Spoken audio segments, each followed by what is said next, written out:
Hey, I'm the top loader, just popping in to say you're watching the Since Spacies Show.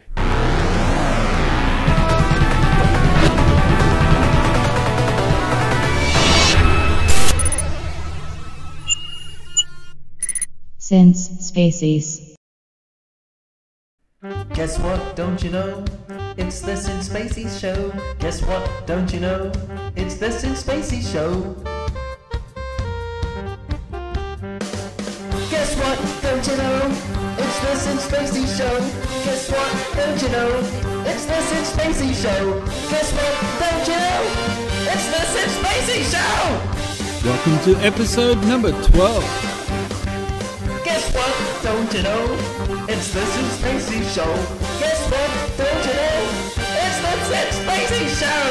Featuring Meow Te Ching, Uncle Chunt, and the top loader. It's the Since Spacies Show, everybody! G'day invaders, welcome to Since Spacies. This is episode number 12 of the Since Spacies Show, and we are joined by Bit War veterans. We've got Meow Te Ching, we've got Max in the background somewhere. He'll be turning up eventually. We've also got Uncle Chunt. Howdy. Hi. And we've got the top loader in full HD. He's been allowed to talk now, finally. Now we're going to go through the guests. We're going to start with Meow Te Ching. We have already asked you to welcome questions in the past, so we got that out of the way. What are you currently playing? What am I currently playing? Not like right now, but like lately. Let's see here. I'm currently playing World of Warcraft Classic, World of Warcraft Classic, World of Warcraft Classic. I played a little bit of Smash Brothers last week with a friend. World of Warcraft Classic. I've been playing a lot of World of Warcraft Classic. Okay. So, how much? What is the average amount of time that someone needs to play in that to sort of get their fix, like total? Well, it just depends, because I mean, you could start. That's why I said average. Average. Casually, you could play, an hour every day here or there, or you could just play all day every day. So it's kind of like Animal Crossing on steroids. Yeah, I mean, it's with axes and shit. You can play as much as you want to, or as little as you want to. But if you're gonna get to the end game, then you're gonna actually have to put in some effort. Oh, so there is like a game over. There is a credits roll on Warcraft. Not I've never quite. played it. It's like The Simpsons. They'll never end The Simpsons. Okay, we got a hand. You got a hand. You got Fing or something just lurking in the left. What's going on? Someone's stealing a chair. It's behind you. Look at it. A new challenger has entered. Oh, Max, how you doing, matey? I don't know if he can. I don't know if he can hear me, but you might as well just ask him headphones right here. What is he playing at the moment? I'm Max Inventory and I'm an alcoholic. This is the army, that's why. What games are you currently playing at the moment? Shorter, and it's weird because I'm sitting up like this. Yes, I've been extremely busy with work and having very little time, so all I'm doing is squeezing in some World of Warcraft Classic in that time. What a coincidence. I've lagged on getting Link's Awakening, so there's a game I want to be playing at this time. Tad bit of Mario Maker 2 here and there, and I also have the Secret of Mana collection on Switch. Oh wow, I want to get that. Yeah. By the way, cameras over here, guys. Over here. Hello. Over here. Yay! That's it. Do you recommend the Secret of Mana collection? Because I used to love that game on the SNES back in the day. So I haven't been through it all yet, but the most exciting thing is having that third unreleased game in Oh yeah, I did hear about that. Yeah, I saw Happy Console Gamer ranting on about that as well. So he got I think he played it, even the Japanese version. How do you play a roleplay game in Japanese? Like, if you don't know Japanese, you're just mashing buttons. That's all you're doing. Severe trial and error. Yeah. All You right. get the translation wrong. That's what you do. Yeah. So Uncle Chunt, Yes. hoi hoi. What are you playing at the moment? I know before I've we seen were you. live, I have seen you on Switch playing Super Smash Brothers a fair bit. Doing that live. So I've been playing a shitload of Smash, man. I've got all the characters unlocked now, so I'm ready for the DLC packs. Gears 5 and Destiny 2 Shadowkeep. So I've been pretty eclectic about it. Oh, so you with Smash, you've just been trying to unlock all the characters before you even bother with the DLC. Yep. Good man. That's what I'm doing. Yep. Yeah. Right way to do it. Yeah. Can you just download them, like, you know, and pay for them all if you don't want to do that? No. Just curious. I'm not going to do that. I'm just curious myself. Sure. I'm very curious. So, I bet you are. so we won't touch that. So what other games are you playing besides Smash? Anything else? You can't be just playing. I mean, I'm seeing a Gears of War hat there. You know, hello. Yeah, I've been playing a lot of Gears 5, man. I love the hell out of that. Like, I've got thoughts on the multiplayer aspect, on how the unlockables and progression system is, but the campaign itself is what I care about the most, and I'm a happy, very happy man. I recommend anybody play it. It's a good accessible entry point because they give you a recap of the world of what's happened up until the point. So if you don't want to play the other 4 games, you can go ahead and do that. But I'd recommend going back and playing them all as a massive fan. And yeah, I bought new Mario Brothers U on the Switch as well because I love that series, and I never got to play that one. So I'm going to get to that now that I've unlocked all the Smash characters. Nice. All right. That is actually pretty fun. Oh yeah. Oh, good. Awesome. Yeah. You're into. Do you do Mario Maker at all? Not yet. Okay. I was umming and ahhing. I had Mario Maker 2 in hand and then Mario Brothers U on the other, and I wanted Mario Brothers U. So yeah. You know. Yeah, well, I was just gonna say that could help. It could definitely help you inspire some level design. Yeah, because I loved on the 3DS Mario Brothers, new Mario Brothers 2, the Gold Rush one. You know, where you're collecting all the coins and stuff. Played the absolute crap out of that, and Mario Brothers Land 3D, whatever it is. I'm hoping they bring out World 3D on the Wii U on the Switch because I missed that one too. I never got a chance. And a new one, because it'd be great to have the redo and a new one. Just getting overdosed on Mario Brothers. No, you can never have too much Mario. Don't even say that. That's sacrilege. It's practically the only reason I bought a Switch. Can you have too much Sonic? No.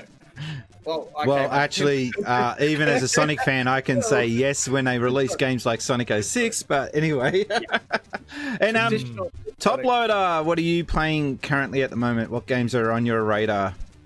Well, firstly, I do have to apologize. When I took the duct tape off just before, it hurt my lips, but it's not affecting the way I talk, so that's a good thing for you guys. Damn right? it. I've been spending all my time playing Link's Awakening on the Switch. I got the limited edition versions in the cupboard. Me and my son have been playing it for the last few weeks since it's been released. We're just about finished now, actually. We're out to the second last dungeon, and he's playing it, I'm playing it, I'm helping him out. Sometimes it's frustrating watching him play, but I help him out, and then we get through the dungeons, and I just can't wait to actually finish the game finally. I actually had the game on the Game Boy as well, but when I heard it was coming out on the Switch, I stopped playing it so I could play it on the Switch on the big TV. So that's where I'm at right now. I'm finishing off Link's Awakening. Okay. Camera's up here. Get that? Toppy, camera's up here. I know that. You're all doing it today. What's going on? You know where I'm at? Where the microphone's at? My mouth. He looks at the microphone and talks into the camera. It like magnetizes me to that direction. It magnetizes me to that direction. I can't help it. It's like a magnet inside the goddamn microphone. Actually, Toppy, you just raised a good point. You were saying that you're talking about how you're watching your kid play and you get frustrated because, you know, you see that they're obviously doing something wrong or making a mistake, and that's all part of the process. But I've got a question because we are short on questions today, so I'm going to ask the first one. Okay. Is it strange that this is like the first? Would it be the first generation of gamers where we're raising the kids of our own? Not me personally, but you know, the gamers in general have got kids of their own, and they're watching their kids play. Do you think those kids playing are going to be treated differently or get games quicker because they got their parents helping them out? whereas we had to just sort that crap out ourselves.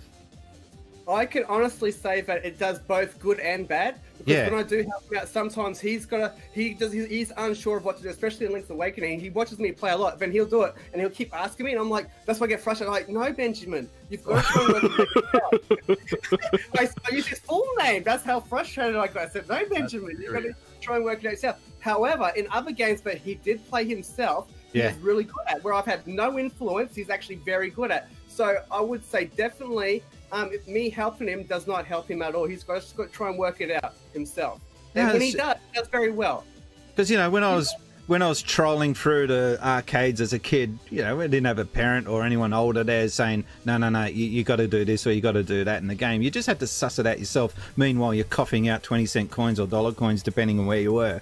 It was a different environment. And it's for me as an older gamer now, it's just strange hearing about kids having their parents, most cases their dads, sitting there helping them out. It's really cool. I really like it. I love the fact that you know, parents who play games, you know, the kids are at an advantage because they're not going to get the crappy shovelware games for Christmas.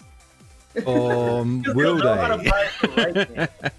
Well, actually, you're right. In most cases, we're not getting that game. Yeah, we're getting this game. It's good. Yeah. And, So in that case, as the parent, you're kind of steering their gaming taste to a degree. I was a victim of, you know, my mom. You know, usually for Christmas I would get a game, and you got a Pico from memory. Yeah, I got a Pico. Yeah, I don't think you need to say any more.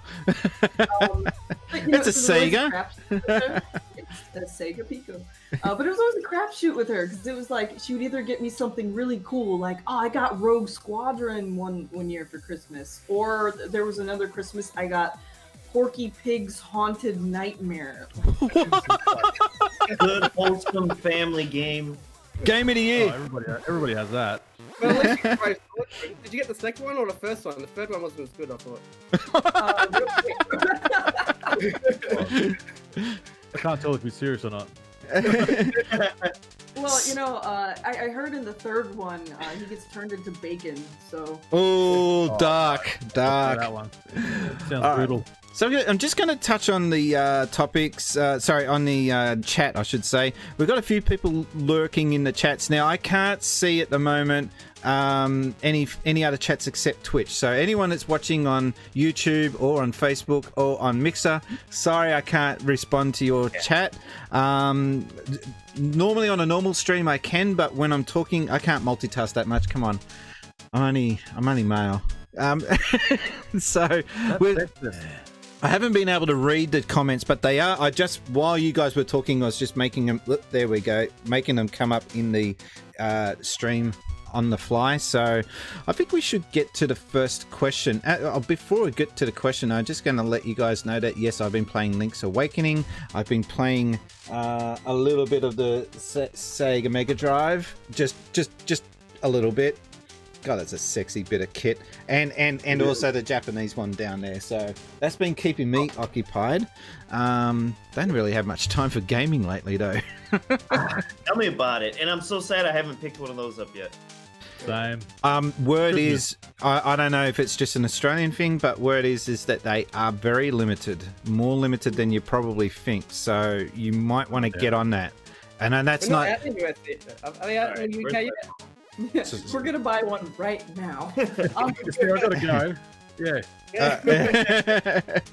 So we're going to get to our first question, and I just got to pull up my question screen. All right, so the first question is from Stewie. Stewie, please take it away. Hi guys, Stewie here. Just want to throw you a wee question for the show. I was just watching quite a few gaming videos with regards to the kind of VR headset, because I'm quite interested maybe investing in one. I'm not quite sure yet, but it looked a lot of fun, and I was just thinking to myself, what kind of games would be really well suited to VR? You know, like just, I don't know, like even like platformers or whatever. And I was just curious what you guys thought, and what kind of games you would love to be, you know, converted to VR, and just be obviously play through in a kind of first person kind of view. And I was just, I would love to know what you guys thought about it. Thanks, guys. Have a fantastic Saturday, and I hope the show goes well. Thanks. Bye. Quiet on the set, you guys. I struggled the last episode. Thanks, Stewie, by the way, for that question. That is awesome. But while the questions are playing out, there's all this chatter going on, and then I have to keep an eye on the question and keep an eye on you guys. Like, all right, shut up. And it was an effort last time. So yeah, VR games. Who's up for this topic? Well, yeah, don't all jump at once. Okay, you know what? We should have a bring a bell to see who goes first, because otherwise we're all just going to jump in at the same time. Well, maybe we should get numbered, so we've got like 1, 2, 3. And then, like, change maybe you should just answer the question. Well, the very first time I heard of VR coming out on a speak, the first game I thought of they should be making, which I think they already have been making them, or at least one, is Star Wars game. Plenty of Star Wars games. There's nothing more that I would love to see is sitting in a cockpit of an X-Wing or a TIE fighter playing Star Wars. That's probably the only VR game I'd be interested in, because I'm not playing games like Resident Evil 7 because it's way too scary for me to play. Me and Pikachu don't like those type of games. But Star Wars game is something that I would just love to play. Did you just say me and Pikachu? Yeah, well, when we play, sometimes we play together. You know, he helps me out. Pikachu and I is the They're correct like, way. what? You can't look at the bad games. They're like, what? God damn it. Oh my. Right. Really part of him. Thank you for that answer, Top Loader. Bitwall, guys. Let's see here. If I wanted VR games, like I'm just thinking right now, like 110% agree Star Wars. Well, they need to make a new good Star Wars game and then put it on VR. Let's see here. I would really be interested in like a Mario Kart VR. Like, Oh man, that would be awesome. They've already done it, I believe. So on the Labo, on the Labo. No. They did a proper. They're in Japan, and I think if you go to certain arcades, you can play it, and to actually throw. It's not VR, but Yeah, it is. No, it is. Oh, we missed those. Where you sit in the car, ain't it? And when you throw the shell, you're actually throwing the shell. We missed that the last time we went. Yeah. But another one I think I'd be interested in would be maybe like Overwatch VR. I think that would be pretty fun. Maybe. Maybe. So the way the question was presented, I was thinking of like what concepts or types of games. So one thing I've always thought of is, the movie Minority Report, or just any of these, future movies, right? Where you can manipulate things with your hands. So imagine you got your headset on and you have kind of an updated Power Glove. And you're playing like a real-time strategy game. Like a working one. Yeah. One that actually does something. Yeah, okay. Something that's not these goofy sticks they got, where you can manipulate. But even they might be able to work with what they got now. But a real-time strategy game, or a city building game, a God Sim game, where you could look, all around, but use your hands to click all over the place and manipulate items and move things, something like that. It's something that would take what we're currently doing with games and push it forward. Like, yeah, you could put a first-person shooter in your face, and that's cool, and it works. But for me, like, there's been nothing done with those VR games. Oh, virtual roller coaster? Come on. Who cares? How many jump scares can you have? Dead or Alive live extreme volleyball. There, that's my answer. Uncle Chunt, I'm so sorry if I stole your answer. Trust me. What's your answer on this one? Oh, look, they've already done a bunch of things that I've wanted. They've got a Dragon Ball VR. They've got Batman Arkham VR. There's some, single player experiences that they've done that interest me. There's VR porn that's a thing. I wouldn't know, he says. I do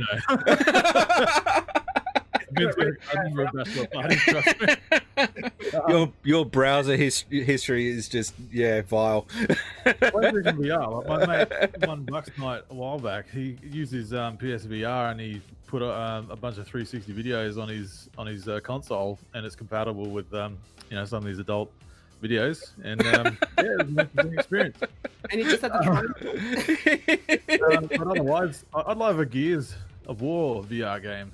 Just the fact of like chainsaw someone in like first person view, like a locust, you're running up to a locust and then chainsaw them right in front of your face, like that'd be insane. It sounds sadistic as hell, but I mean that would just be crazy. Sorry, I just got to chime in. Emerald Rangers has just responded with Bubsy VR. No, don't, no.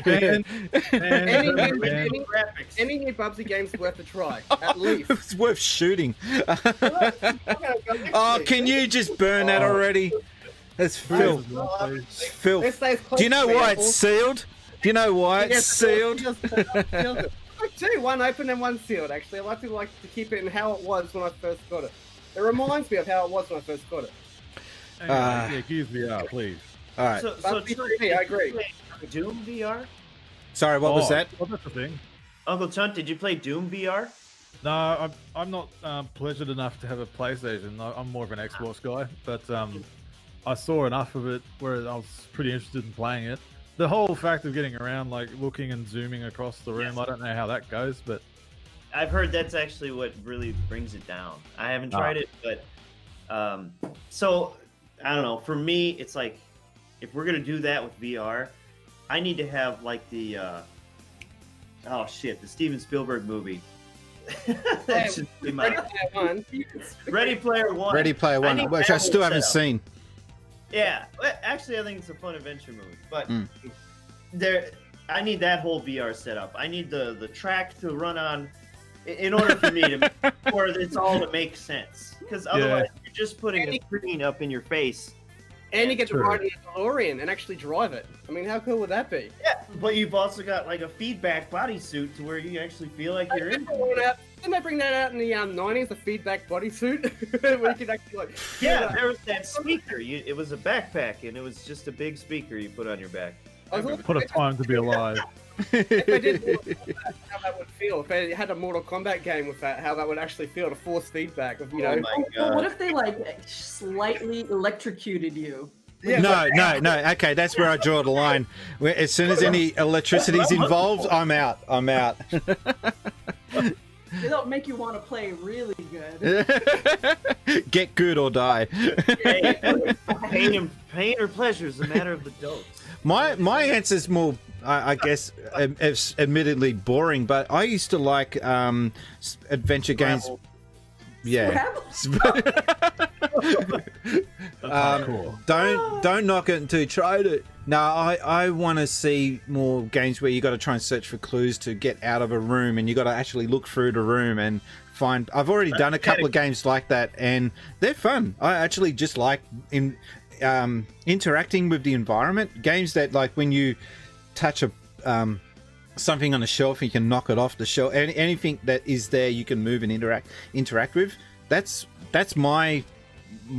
where I just enjoy VR. I'm not really into the extreme stuff, although I will play it, but it's not something I will go out of my way to hunt down and try. I don't have VR. I'm still yet to be convinced it's worthwhile diving into. Same. I was tempted to get the PlayStation VR set because it was reduced in price a little while back, but I needed a green screen, so that one instead. So Oculus Quest that's out. I'm pretty damn interested because it's a solo thing. You don't need, it's its own independent device. You don't need to have it wired. Oh, the wires kill me. The wires kill me on VR. And it's got the controllers, and it's all in one. And that would probably be where I would go into it if I wanted to throw down the money. I've looked at a lot of coverage videos for it, and it's pretty damn impressive, I must say. And it's so easy to get disorientated when you're in VR. You put the VR headset on and you're playing, and then when you take it off, you're like, oh shit, I'm in the bathroom. What? It's like... You know, that last Mr. Bean movie, they had a funny sequence. Oh, yes. I'm sorry, I meant Johnny English too. He's always Mr. Bean. Ronak. Mr. Bean in a suit. Yeah, exactly.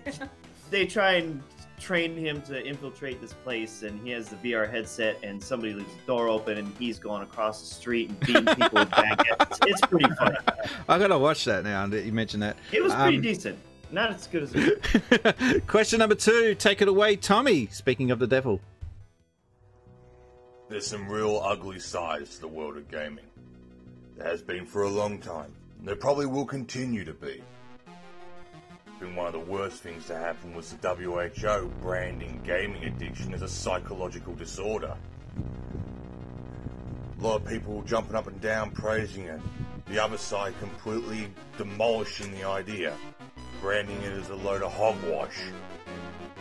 Either way, no one wins in that situation.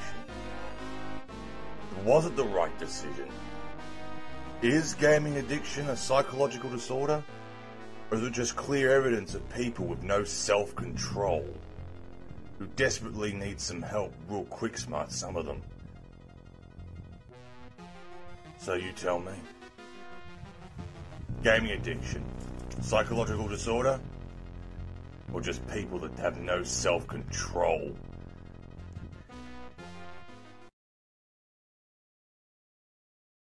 All right, sorry, we just had a couple of issues to sort out there while the question was being asked. Thank you for that, Tommy. Yeah, mental health and gaming. Is it one and the same? Is it an issue? Okay, I'm really lousy when it comes to mental health as a topic. I must admit I'm very ignorant on the topic. I actually have dealt with it in the past, not personally, but with people that I've interacted with.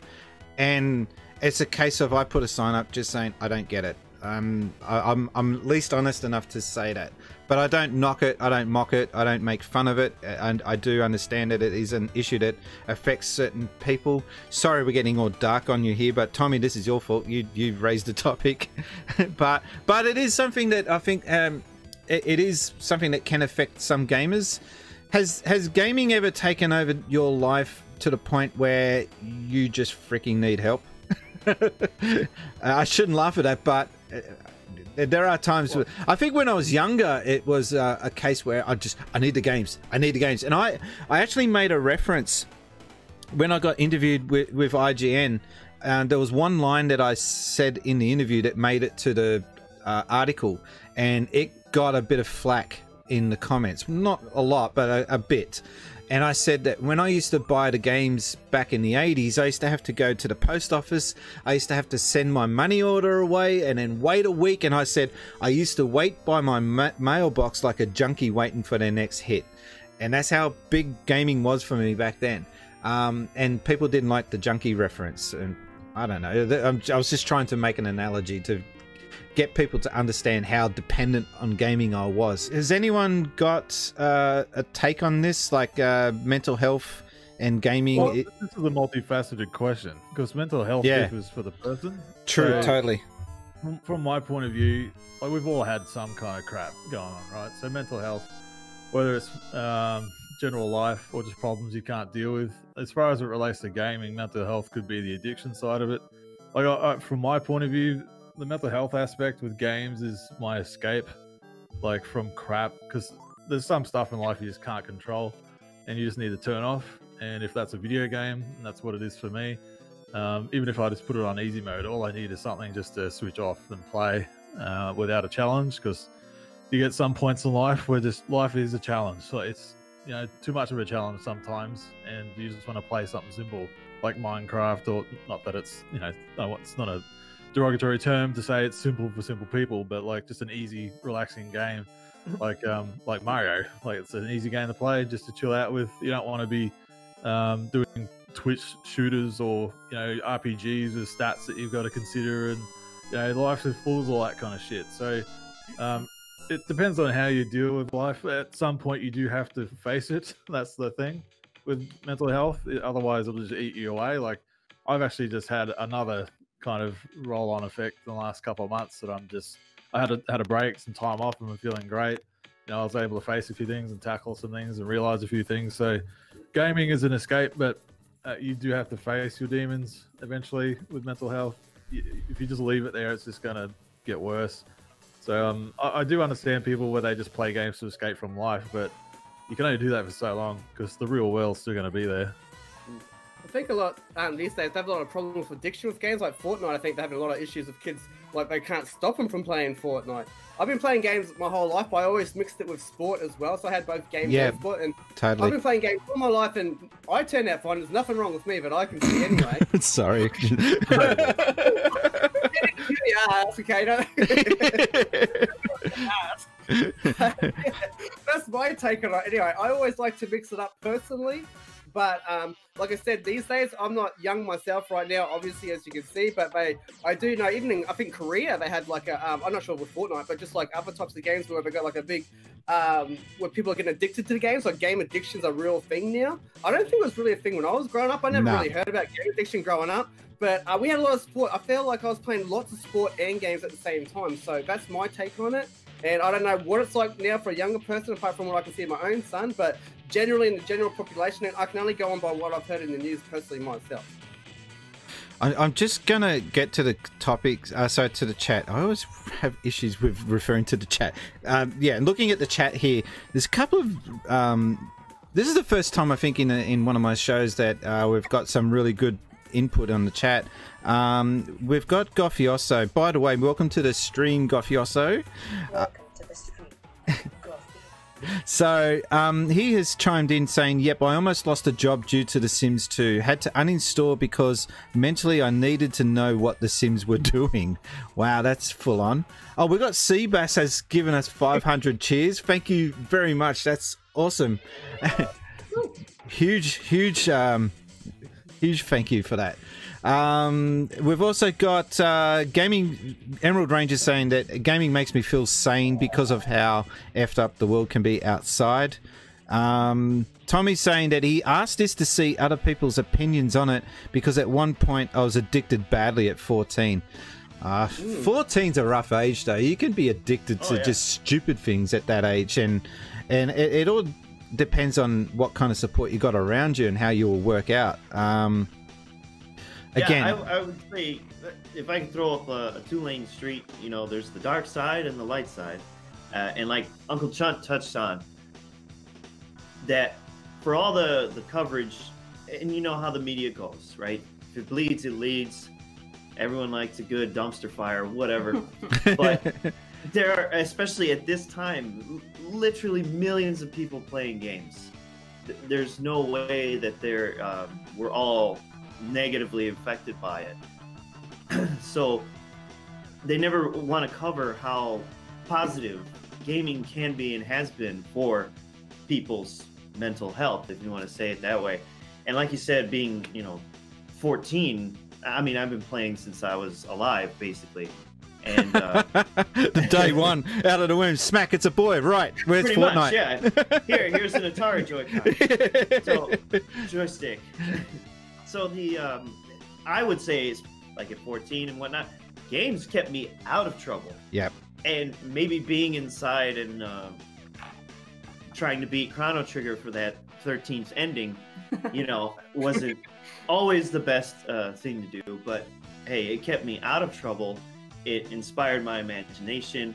And also, like Uncle Chunt was saying, doing simple, repetitive tasks can put your mind in a state where it frees your kind of, like when you're driving, right? Sometimes you ever drive from point A to point B and you realize when you get there, you're like, holy crap, like I feel like I didn't pay attention to the road at all. Have you driven in Sydney? In your head, well, yeah, no, but I definitely been a challenge. I get your point though, yeah. Yeah. So there's that nice side, and then darker side. The most common ones we hear are people being addicted, and addiction in itself is the core issue, and it's not necessarily gaming. People are addicted to many things. I'm addicted to some things. I like nicotine. So I think if you want to get more nuanced in that conversation are there elements of gaming now that are being designed to amplify that? Yes. In which case, I would argue there are. It'd be like, not only is it like games now that could be addictive, but they're adding in so many like kind of microtransactions and gambling elements into the game within the game. So it's like I think games have the potential to be a bit more dangerous now. Totally. If you get what I'm saying, because not only can you get addicted to the game, you could get addicted to the the loot boxes. What am I gonna get? You could get addicted to spending money to like power up your character, or I think that justifies some of the hate, a lot of the hate that EA is getting right now, and Ubisoft are stepping dangerously into that territory as well, they just they're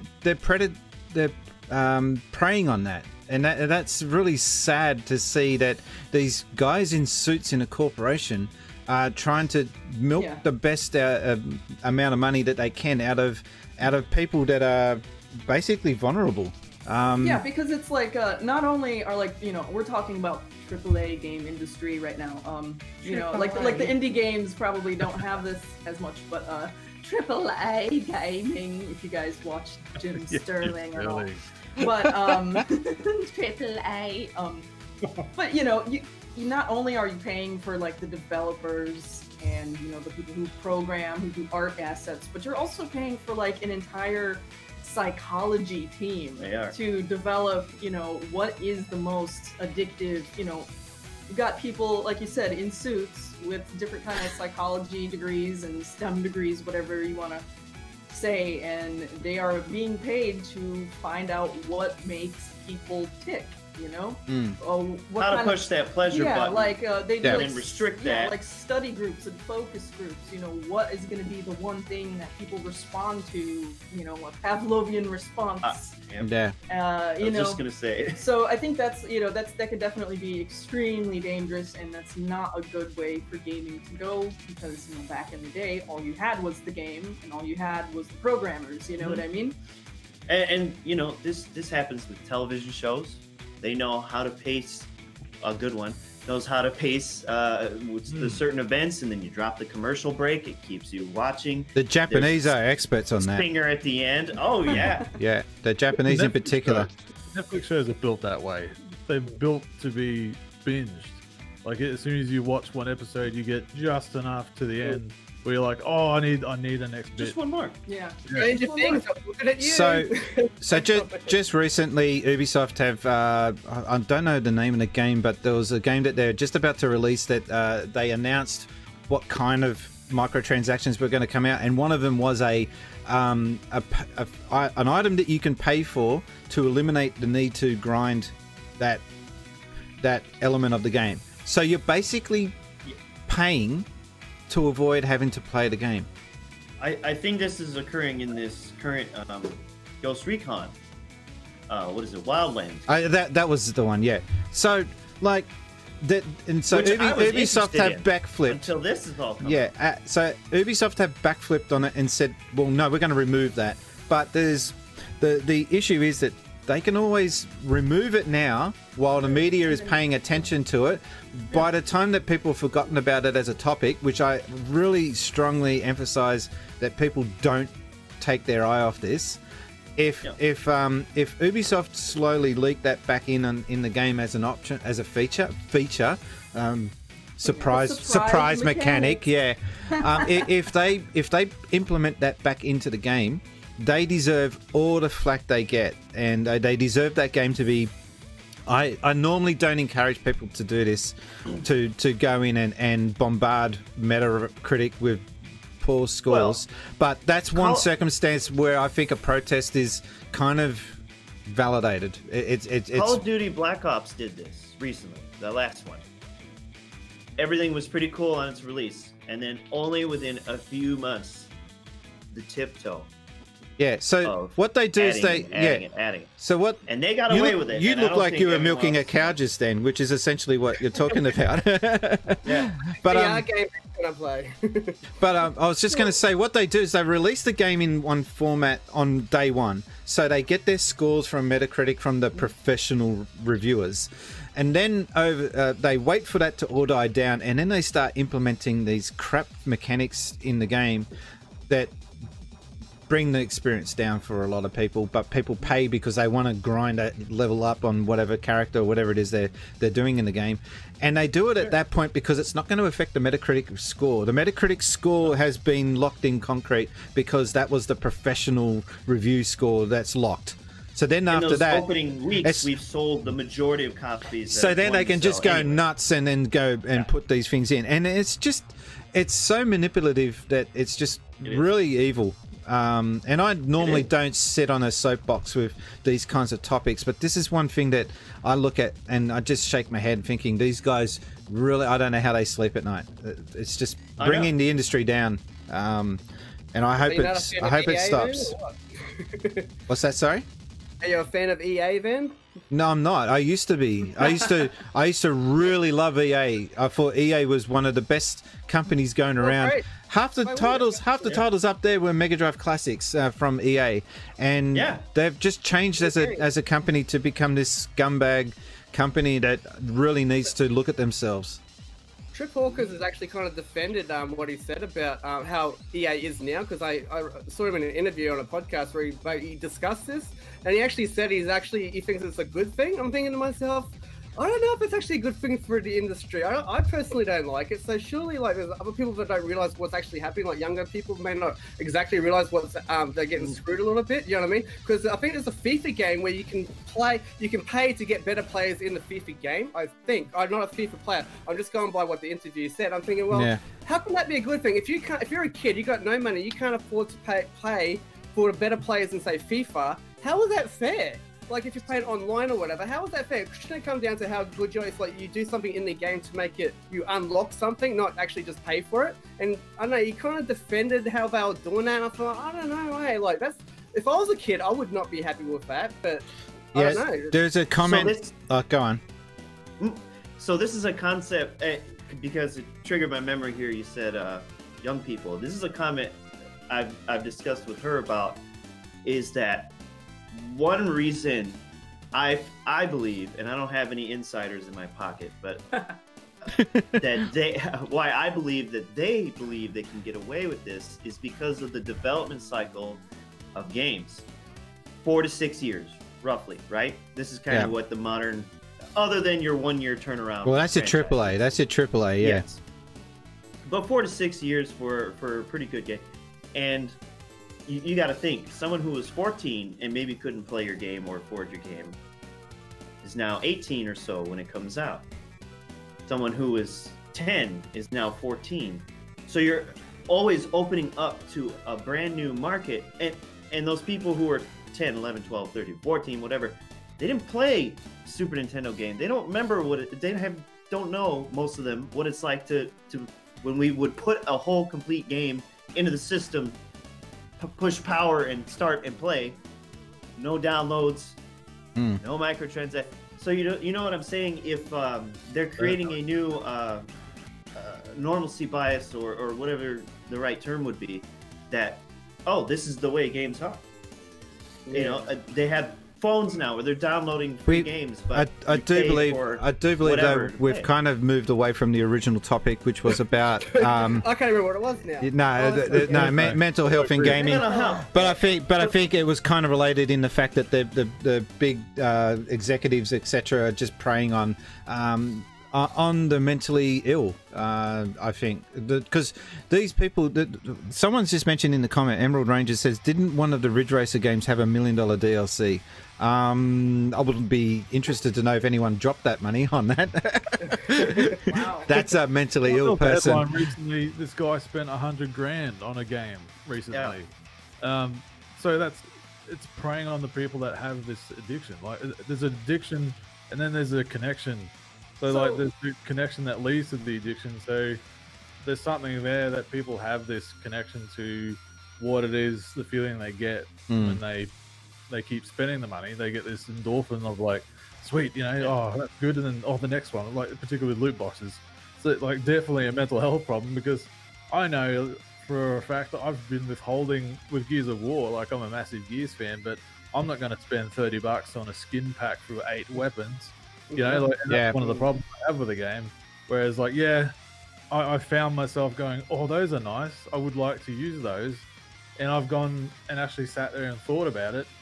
But then I've picked myself up going, what the fuck are you doing? Like, don't even... you know, but the fact that I've made that step of even considering it, like that's, you know, I'm lucky that I can just pick myself when I know it, that I'm doing it, and stop myself. Yeah, but there's some people out there that don't have that sense to stop, that control to resist the urge. I was just going to say though that I wouldn't go as far as saying that gaming is a health issue. I think it's more the case that if people are playing with a health issue, that it can then lead to bigger issues. I don't think gaming itself is the health issue. I think the World Health Organization, or WHO, made the wrong call with calling it a health issue. It's a symptom of a health issue. It's not the issue itself. It's the coping mechanism of choice. Because that's also. Oh, go ahead. Oh, I think that is a legal creep toward trying to gain some kind of power to be able to do something with that in the future, whether it even be having it being official diagnoses and having ties into the medical industry to treat it, or whatever the hell kind of scam that would turn into, or have legal again control over it. But it's always seems to be directed at gamers and not the companies who we are talking about. Great power comes great responsibility. Some of these companies, really smart people, designing to manipulate, to push buttons. In our case, with some of these are affecting children. So you're developing, a child. Yeah, we could shoot craps or play marbles, on the back of the bus at school, but you can't go walk into a casino and get set up. For that. No, you're right. Ball later in life. Sorry to interject there, but just another example. It's running on what you're talking about. Is I had a period of time a couple of years ago where I was unemployed for a few months, and I was living in my brother's spare room, and this new Power Ranger Legacy Wars game came out. I'm a massive Power Rangers fan, and I was on benefits and shit. It wasn't a bad time, but I was playing this mobile game because it was free. Power Rangers fighting game, awesome, free, and I was playing that. But it's got microtransactions in it, and there was a character. I'm like, oh, it's my favorite character. I really want to get it. I was already in a down spiral at this point, and I was like, oh, what the hell? Like, I'll buy some of these boxes, see if I can get enough of these shards to unlock this character. And I ended up in the span of a week of like spending $100 on that game just trying to get that character, and I never got it. And I woke up one day going, well, fuck, I got 2 weeks to do my next benefits payment. I've already blown $100 on this game. What the fuck am I doing? Yeah. And, it's a true thing. Like, I was in a bad mental state, and this game I really wanted, it just gave me everything I needed, or it had everything there for me that I wanted, but my entry point was to pay for it. Over and over again. So like it preys on people, and like I've never done it again since, but I was pretty disappointed in myself that I actually did it. And it's bad. If it could happen to me, it could happen to everybody, I just got. But it also taught you a lesson, so a positive came out of that. I got to step forward and defend gaming here. I feel I'm obliged to do so. There's so many positive things that come out of video games. I think the positives far outweigh the negative stuff. Absolutely. If I didn't have video games in my life, I grew up in a suburb in Sydney where I didn't have a car in my family. We were very poor, and I know violence time, but it's the truth. And we didn't have any shops where we were. So if I wanted to get to a shop, I had to get on my bike and ride about half an hour or an hour away to get to the nearest shops. And if I didn't have even just a video game system that I had, which was as basic as it was for the time, I don't know what I would have done. I just would have ended up going to stealing cars or something. You would have been Street Spacies. Yeah. Street Spacies, that's the one. Jail selling. But I saw other kids that were not much older than me. And, instead of bragging about what high score they got in this game or what cool game they got, they were bragging about how quick they can break into a car and steal it. Or acing a test. Yeah. And it's just... I do think it keeps kids literally off the streets, but now you got Switches. They're just running rampant now with Switches. Those Nintendo games. Yeah, you know, but my point is that it preoccupies them into doing something that some games do encourage you to use your thinking, use your ability to suss things out and work things out, and it's. Yes. The alternative is that some of these guys would just be moping around the streets doing nothing, looking for something to do. I would have been. Here I was. Yeah. Entertainment medium, mate. Like, you're right. Like, there's so much positives for it. Yeah. Like, I will never forget some of the experiences I've had playing games. Oh, yes. Like, the campaigns like Halo, man. Like, Halo 4 got me at the end of it, and I was like, oh, I'm actually invested in these characters that I felt an emotion in it. And Gears of War as well. Like, we have a stripper here. He's trying to show off his pointy. I mean, his shirt. Oh, legend! Wait. UNSC. Oh, wow. He's just been waiting to get that out, hasn't he? So, when you walk around in the army base with that shirt on, do people look at you and go, "Hang on a minute, what division's that?" Yeah, actually, he's gotten questions before where he's like, "Oh, UNSC, like, did you serve?" Or, like, yeah, I was on the Mayweather. Didn't you say, like, some random person asked you, like, what that was, and you just kind of lied, and you're just like, oh yeah, I served. Where? On the Autumn. Space. Yeah. Here I was thinking that we, because we've only got 4 questions for this episode, which is a timely reminder. If you are watching this, don't wait for me to put the call out. Put your mug in front of a camera or point it at a cat like someone did. We know who you are, and get them to ask the question.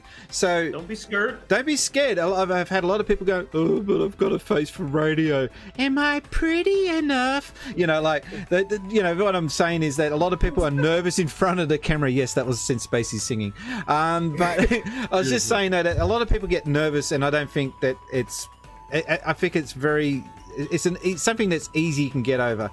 Just get yourself in front of the camera, ask a question, and keep it a minute or less so that you're not ranting on. I mean, is that right, Toppy? Everybody's ugly, so like, come on. I try to keep it under a minute. I usually film for about 5 minutes. I cut it down to a minute, please, so it makes it easier for everybody. So ask a question on anything in relation to gaming, and then send it to sincespacies@gmail.com, or forward it through to me any way you can. Just hit me up in the DMs. And slide because into those DMs. Yeah, don't slide in. No, that's kind of creepy. But you know what I mean. Just get these questions in, because I mean we're working with the 4 questions we've got, and we're going to fill up this episode. But some of the questions, like horsemen.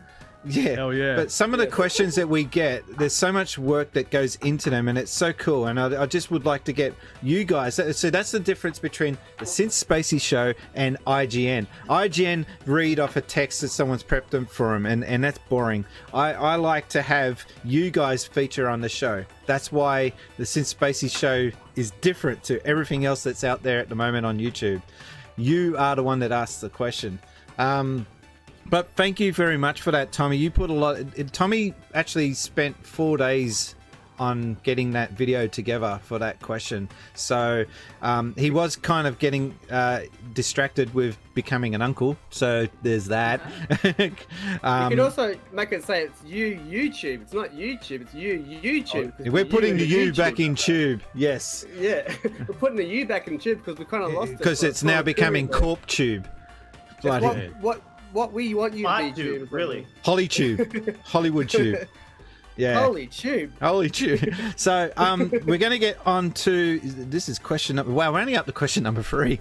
That question, I'd have to just, round of applause for Tommy. That is probably the best question I think we've had come in on the Since Spacies Show. So thank you very much for that. And you had nice cabinets, sir. You had some very nice looking cabinets. That wasn't Tommy. That wasn't the question. That was the first one. Oh, wait.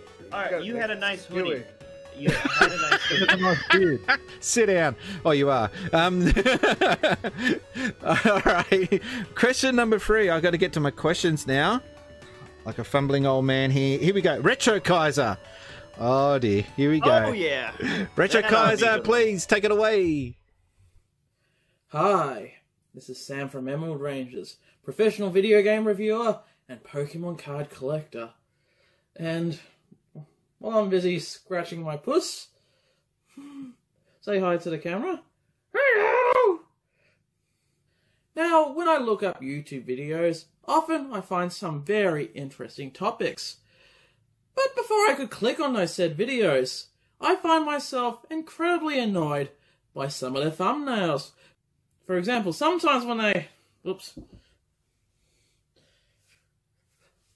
For example, sometimes, especially for reactions, the people in the thumbnails look like blow-up dolls. Then other times, they look like evil robots.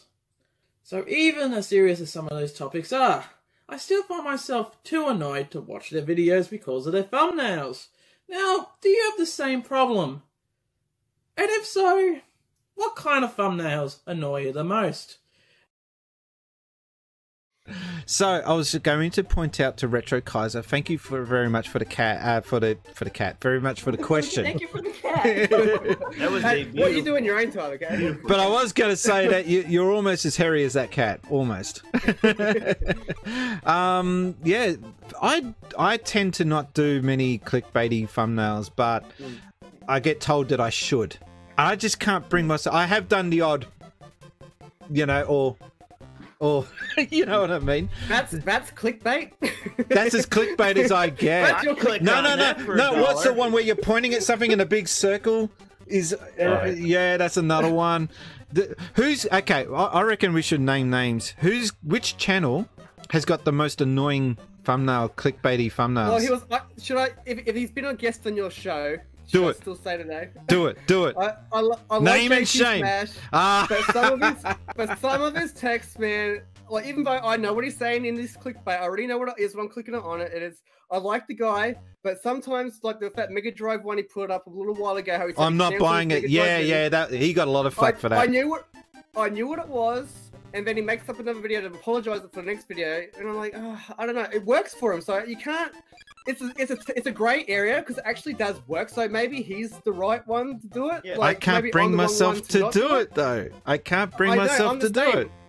I'm the same. I can't bring myself to do it, but it obviously does work. So you can't put him down for it working because it does work for him. But as annoying as you know what it is, we all know what it is. Most people, I'm sure, do know what it is. But personally, I can't do it. But maybe I should be doing it. I don't know. It's a grey area for me, in all honesty. There's both an art and a science to it. So so it's like this. Top 10 reasons why we hate YouTube thumbnails. I'm not sure if I'd click on that one specifically, but I see what you're saying. It's sometimes Emerald Rangers is like, all right. We're getting a few names called out here in the chat. We got Top Hat Gaming Man. Yes. He had to go at you for not using thumbnails. Remember, he told you should be using clickbait. Yeah, well, he told you was. So my issue with Top Hat Gaming Man's thumbnails of late is that every single thumbnail that he has some anime girl in bikini or something. Every single one. It's just like, okay. Yeah, but every time, I mean, but it must be working for him because he reckons when he doesn't do it, the views are down. Yeah, so that's right. So is he right or wrong? That's what I'm saying. Like, is he right to do it? So we got, hang on, we got more names to get through. We got Re-Res.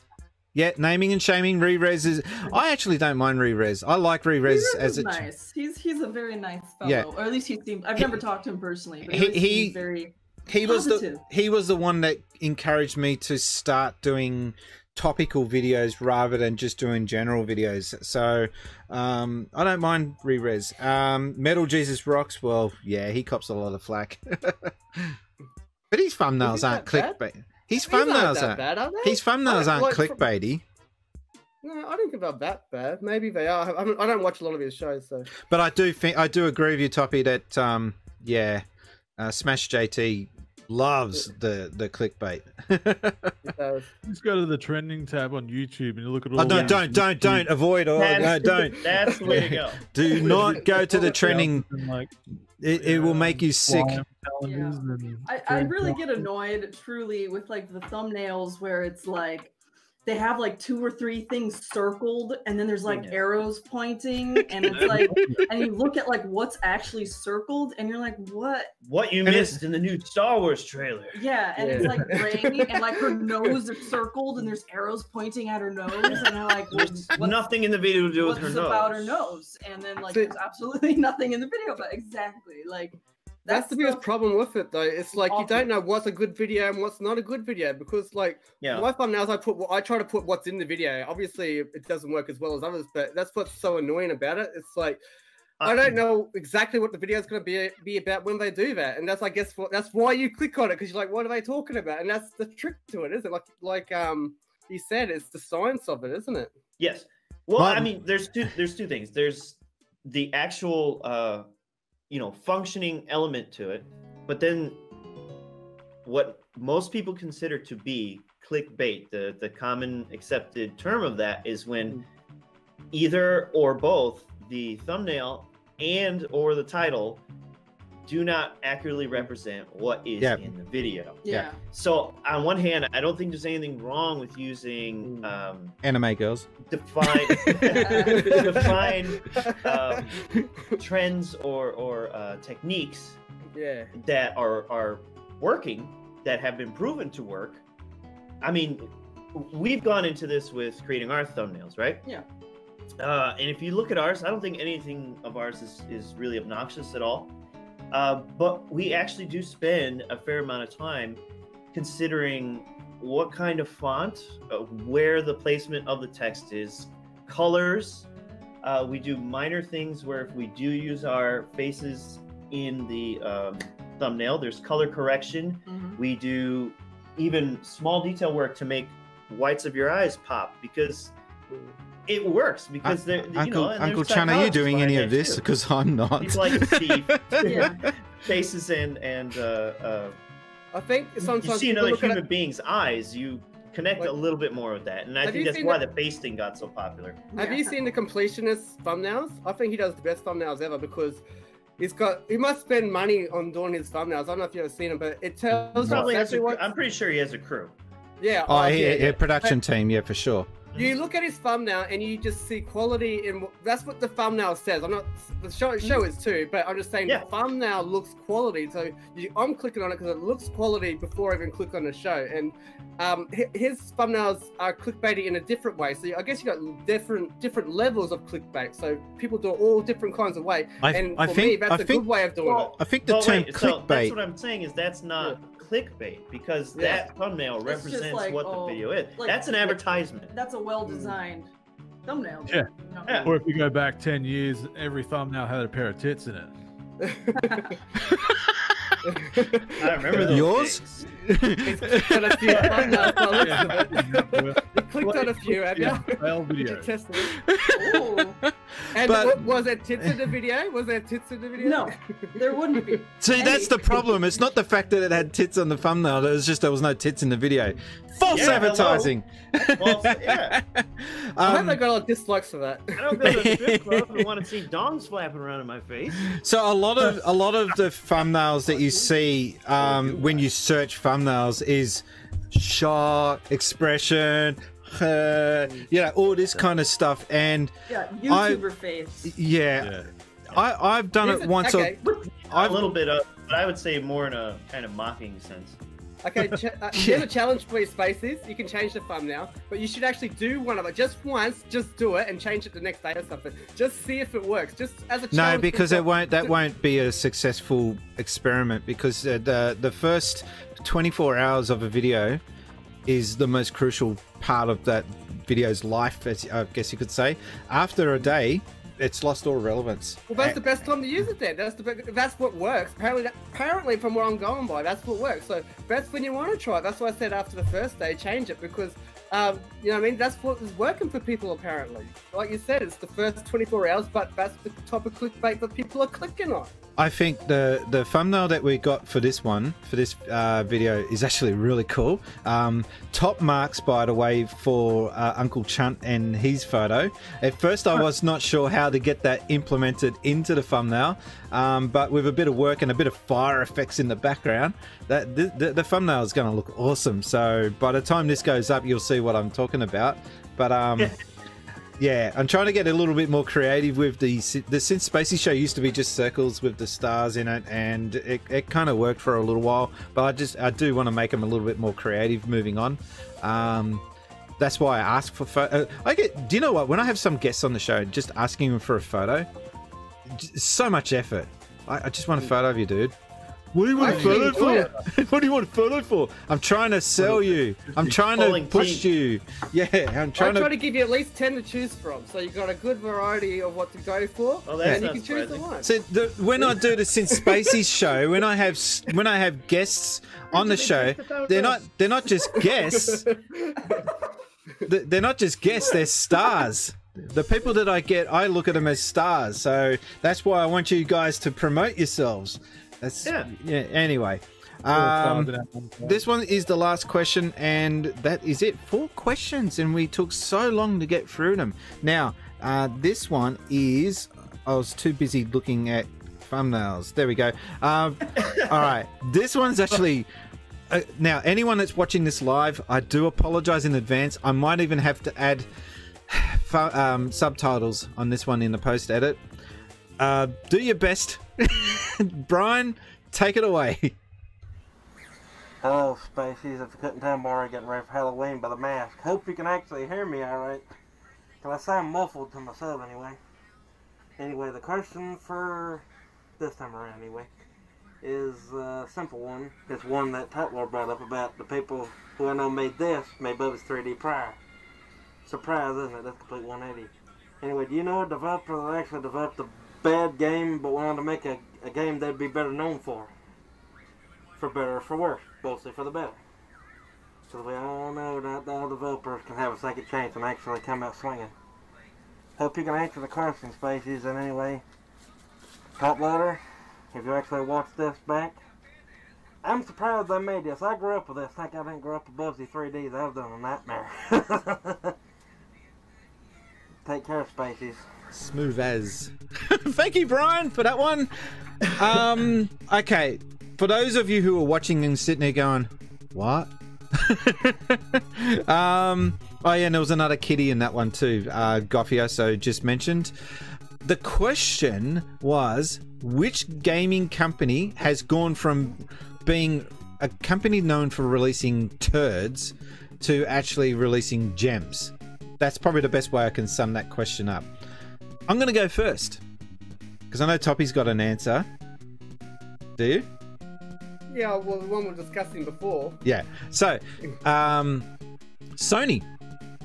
Sony went from releasing rubbish Mega Drive games, 1 or 2 good games, but for the majority of the time, the Sony rep used to come into the Gamesman and he would give me the list of games that they're releasing, and I'd just look at it and go, yawn.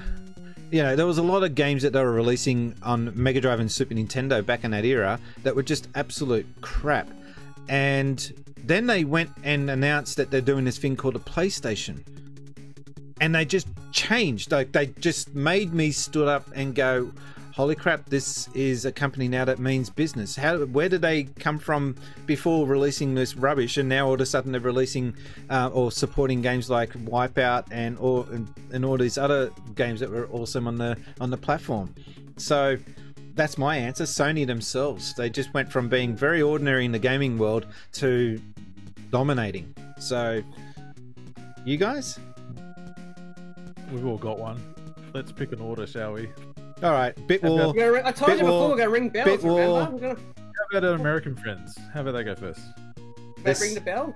You want to take it first? Oh. Yeah.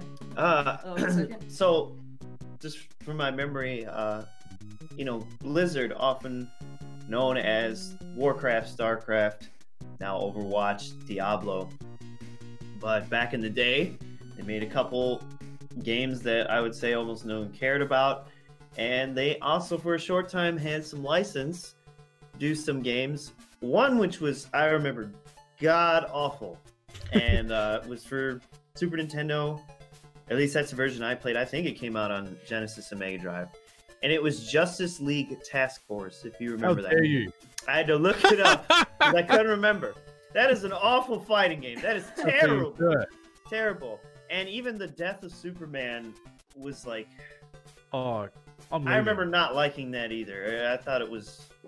Maybe if I went back now, it might be different. But I remember it just being sluggish, choppy, not a fun Superman game.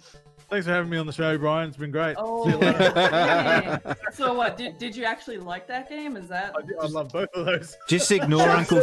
Just ignore Uncle Chunt because he's a Superman fan. Non-DC fans will get little out of that, I think. Okay. What's that now? No. Meow Te Ching, do you have an answer? Sure. So, that's right. Double. I forgot. Sorry. So this studio is not around anymore, but they did like, they came out with a really crap game, and then they came out with one of the most kind of genre-defining games of its time. This was the PC development company Ion Storm, and was it the guys who made Doom ended up forming this company after Doom came out. And like their very first blockbuster hit was supposed to be Dai Katana for the PC. Oh, right. And if you know anything about that game, it was like 3 years late in development, and like 6 months before it was supposed to be released, they decided to completely change the engine and use the Quake 2 engine instead of whatever they were using before. Oops. And like this game was supposed to be like an extremely huge seller, and it ended up coming out super late, super broken, and it completely flopped. And the studio was in really big trouble. But the next game that they came out with completely turned them around, and that was the Deus Ex series. They started the first Deus Ex, and at the time, what was it, maybe like 2001, 2002 when that came out, something like that. Probably. Obviously that game was like critically acclaimed. It still has a cult following to this day. And then the studio also did one of the later Thief games. But unfortunately, after that, they got bought out by Eidos Interactive. Eidos, yeah, however you say it. Eidos, so they got amigo. bought out by them, and then they just got folded into the company, so they're not around anymore. So, it was a short-lived studio that came out with absolute crap, and then an absolute genre-defining game right after that. So that's my answer. All right, top loader, because you're biting at the bit. I've actually changed my answer now. Oh, God, do you want me to come back? I was going to I say No prepared Man's like 5 Sky. different answers for you, but you can choose one. I haven't played No Man's Sky, but I was going to say that. But I was just thinking when Meow Ching was talking there back in the day with the shareware. Remember shareware? And I think they had Duke Nukem, which is a Podgy, which was an okay game. It was an alright game. I think it was by a Podgy. And they released, they teamed up with id at some point to bring out Wolfenstein and Doom and all that. But then they brought out in the late 90s Duke Nukem 3D, which was an awesome game, which I used to play all the time with my friends. You can make maps, you can play local with each other, you can do it with other games too. But Duke Nukem just had something different about it. I think it's one of the first games we could actually start shooting up and down. Duke. Yeah, Duke. Yeah. What a character. But the original Duke Nukem games on the when they first brought them out on the original games were just 2D platformers, and they were okay, but there was nothing really special about them. But I really think that they brought that character, because the character has such a cool name, by the way. They really brought him into his own when they brought him into the 3D world. And when I first saw Duke Nukem coming out onto the 3D type engine, I thought, Duke Nukem was okay, but nothing special. But when you played it, everyone just got wrapped up into Duke Nukem at that time. So I think they really did a lot with that character to get up to that point. Unfortunately, they went back the other way, because when we tried to do Duke Nukem Forever, they kind of went back to the other way where it's no good again. So they went from okay to really good to not so good again. So they kind of backflipped. Jeez, So Duke Nukem as a character didn't survive the PC world, did he? No, not for long. He was like, he got there and that was it. He sung that high note and then it is back off stage. Get him behind the curtain, that's it. You're out, buddy. Pull the curtain string, you're gone. Chunty? Might be controversial depending on your love for the developer, but Rare is my choice. Like, if you go back, I don't care about Saberwolf, Underworld, Night Lord, Gunfight, Slalom, RC Pro Am. I don't care. RC Pro Am. It's a good game. No one's going, man, I remember playing. They do. Slalom. Oh, not Slalom, but RC Pro Am. There's a bit of love for that.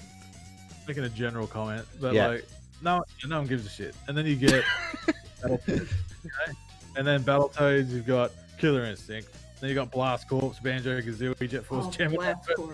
No, they were just knocking it out of the park. Yeah. Yep. Crap, mediocre, and then bam! Like, they just did so much awesome shit, and that's I couldn't believe it. I was just going through the list here while you guys are going through, and I was like, wow, yeah. Am I the only person not to fall in love with Killer Instinct, or am I the only person here? Well, I think it's okay fighter. I love Killer Instinct. I love Killer Instinct. I'm just I just wish Microsoft. I don't think it's like as good as everyone said. I thought it was like okay game, so don't get me wrong. I just wish Microsoft would do more with it. They Viva Pinata. I can't wait to play that on my phone. Banjo Kazooie, of course. But I just so many good games. Like when Xbox X Cloud or whatever, when that comes out and it's viable, I can see myself playing some of these, like Viva Pinata at work. Just as Did they bring a Ghoulies game or something when I first went to... Grab by the Ghoulies.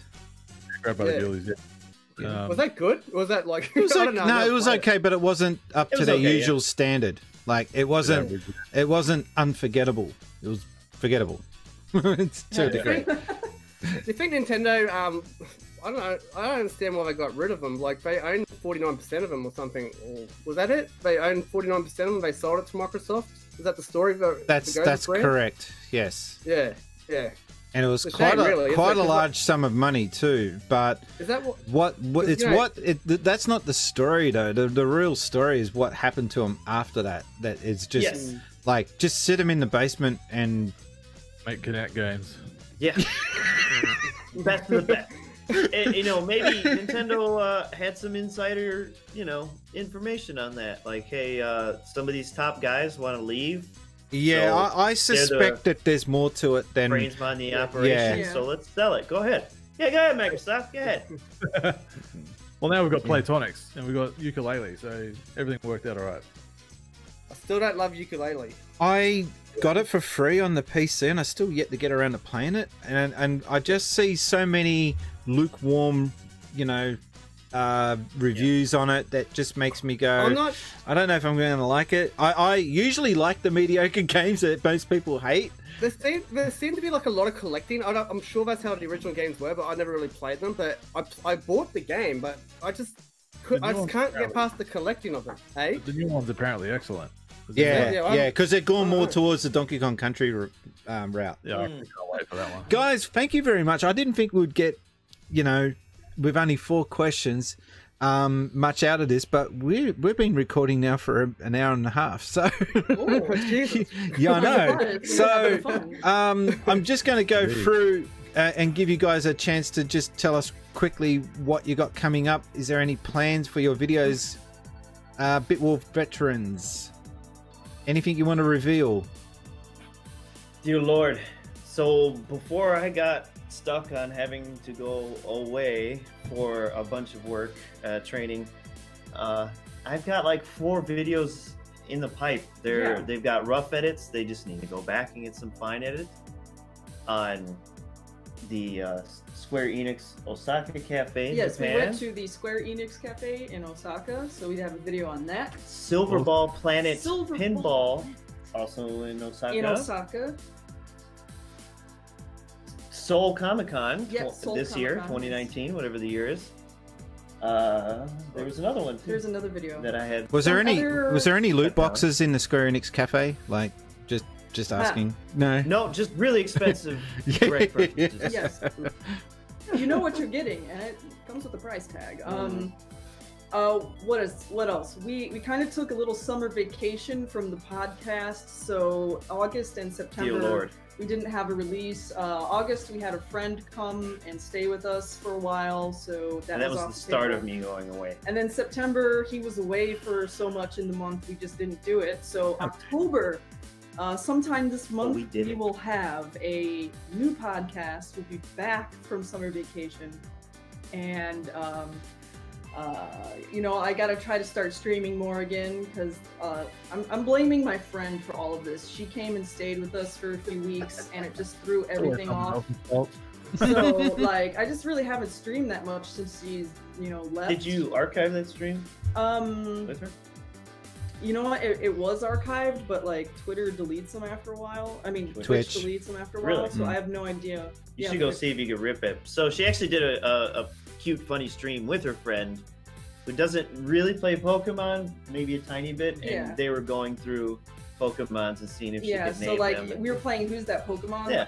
So like if she couldn't name the Pokemon, she had to make up a name for that Pokemon. So That's me. I don't know any of the Pokemon, so I got no idea. Oh yeah, when we saw the movie, I was freaking just making up names for stuff and cracking her up. Yeah. So yeah, Bit War veterans, we will resurrect our YouTube and our podcast very soon. Wise from Yoke Wave. So that's what. So everyone, stay tuned, and we'll have some brand new content. All right, well, on to the next bro, Uncle Chunt. All right. What have you got coming up? I'm reworking this room. This is new. I only set this up last night. I'm bringing back Chuntcast. I want to do it for real. I kind of missed doing it, and I tried a few things, but I just didn't really get it, what I wanted to do with it. But I think I have a good idea now. I'm separated from it. So that's what I'm doing this 3-day weekend, setting this room up for it, and doing some more speed drawings and topical videos. And I've got it set up in a way where I can just smash them out. Because the main entry point that I had was just like, there's just too much shit to do just to get a video up, and I don't have the time for it. So I'm setting it up as simply as I can so I can smash them out and get them done. And yeah, UncleChunt.com, Uncle Chunt Twitter, Uncle Chunt Instagram, Uncle Chunt Facebook, Uncle Chunt YouTube. Go, do it, go nuts. Toppy. Well, my next video is my next major video is Sealed Games, but I'm working on that. That won't be the one. That won't be the next one that's released, though, because it's got such a major. Why do I always laugh? You said that last video, by the way. You always, yeah. I'm working on that. I have to release a smaller video in between because this one's a major project for me. So this probably won't even be released this year. So before that one's released, I'm going to do another top load of talks where I'm going to talk about some of my rarer Switch games. I know it's weird saying rare Switch games in this day and age. We can actually buy them from the shop. But there's a lot of Switch games that don't get released in stores. We can actually buy physical from like limited run games, even like the special editions that they release. You know, you can't always get, like I've got the Octopath Traveler, for example, the new Link's Awakening, things like that.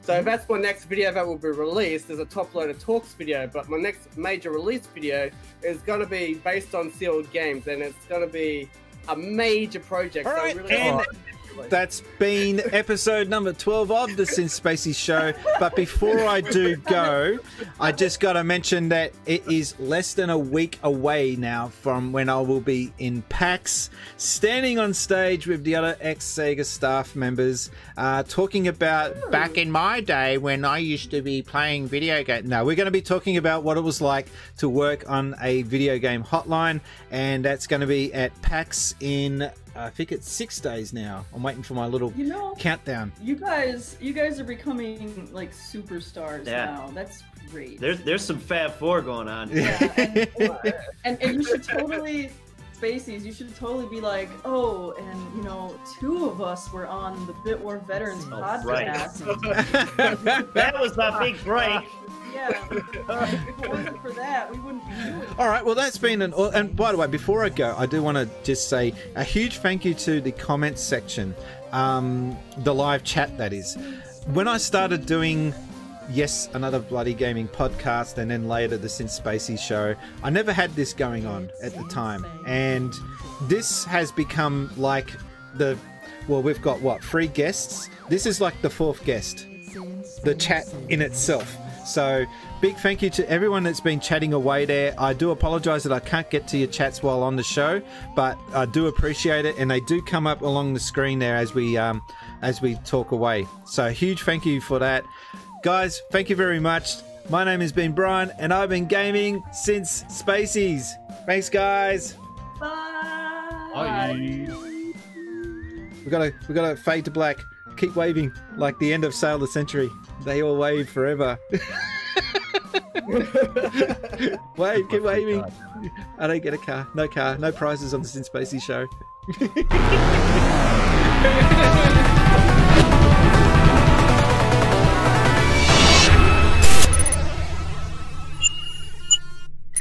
Since Spacies.